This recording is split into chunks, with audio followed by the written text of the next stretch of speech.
Hello दोस्तों, राधे राधे। स्वागत करती हूँ मैं आपका अपने कभी कभार वाले मिनी ब्लॉग में। तो दोस्तों, आज के मिनी ब्लॉग की शुरुआत मैं कर रही थी सुबह सवेरे पानी डालने से। और मोगली भी जहाँ भी मैं जा रही हूँ आजकल मेरे ही साथ आ रहा है, क्योंकि मोगली और मैं आजकल घर में अकेले ही हैं। बाकी मम्मी जी ने यहाँ पे मिर्ची के पौधे, बीन्स के पौधे लगाए हुए थे और बहुत टाइम से बारिश भी नहीं हुई थी, तो मैंने पानी डालने का सोचा आज। और घर आके मैंने गाय को भी पानी पिला दिया था।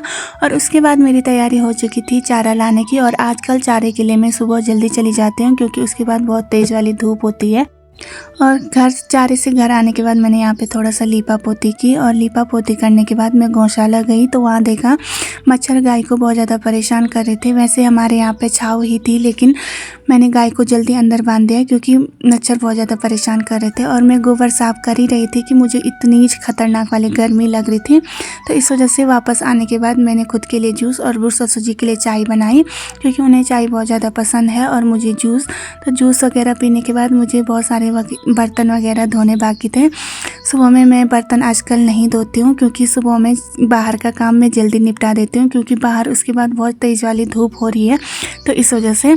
तो उसके बाद मैंने बर्तन वगैरह साफ़ किए, सफाई वगैरह की। बाकी दोस्तों, जैसे कि आप लोग को पता है बाबा मधमेश्वर के कपाट भी खुलने वाले हैं, तो इस वजह से हमारे घर के सारे लोग ऊपर राशि में हैं। तो यहाँ पे मैंने आलू, टमाटर और प्याज काटा हुआ है। और यहाँ पे समीक्षा आई हुई है।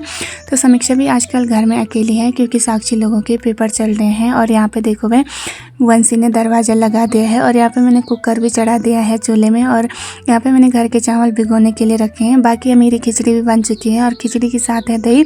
और जब जब दही होती है तो मैं खिचड़ी ही ज़्यादातर बनाती हूँ, क्योंकि मुझे खिचड़ी और दही ज़्यादा पसंद है। तो दोस्तों, जैसे खाना खा के मैं बाहर निकली, तो यहाँ पे आए हुए थे फेरी वाले भैया। तो फेरी वाले भैया से मैं ज़्यादा लेने में इंटरेस्टेड नहीं रहती हूँ, जितना कि देखने में।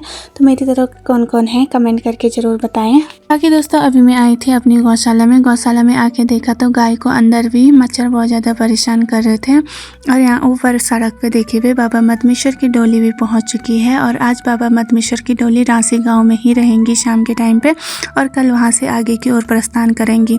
बाबा मधमेश्वर के दर्शन करने के बाद मैं आ गई थी चाय बनाने के लिए। और चाय पीने के बाद मैं आज चली गई थी खेत में। तो गाइस, अभी मैं खेत में आई थी अरमोड़ा काटने के लिए, क्योंकि यहाँ पे अरमोड़ा बहुत ज़्यादा हो रखा था। और इसे ना गाय खाती है ना ही कुछ, तो इस वजह से मैंने इसे काटने की सोची। और इसके बीच ना कहीं कहीं पे घास भी नहीं हो रखी थी। और मेरे साथ इसमें हेल्प करने के लिए साधना भी आ रखी थी। तो साधना मेरी दूसरी सासू जी की लड़की है, जो कि आपने ब्लॉग में बहुत बार देखी होगी। और यहाँ पे बहुत तेज वाली हवा चल रही थी अभी, और बहुत सुकून मिल रहा था। अरमोड़ा काटने के बाद जैसे मैं ऊपर आई, तो रास्ते के अगल बगल बहुत ज़्यादा हरा हो रखा था। और इस हरे में आजकल सर्फ का डर होता है गर्मी के टाइम पे, तो मैंने इसे भी काटने की सोची, क्योंकि ये दो काम आ सकता है। एक तो रास्ता भी साफ होगा, और ऊपर से चारे के काम भी आ जाएगा।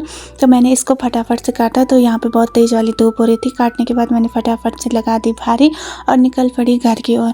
घर पहुँचते ही मुझे बहुत ज़्यादा पसीना आ रहा था, मतलब उमस टाइप की हो रही थी। तो आसपास के खेतों में मैंने सुबह में पानी भी नहीं डाला था। तो उसके बाद मैंने पाइप लगाया और सारी जगह पानी डाला, क्योंकि यहाँ पे भी मम्मी जी ने पौधे लगा रखे थे टमाटर के। बाकी जैसे ही आगे की ओर आई, दक्षु अपनी दादी को परेशान कर रहा था। बाकी इसी के साथ इस मिनी ब्लॉग को यहीं पे क्लोज करती हूँ। मिलते हो आपको कल एक नए मिनी ब्लॉग में, तब तक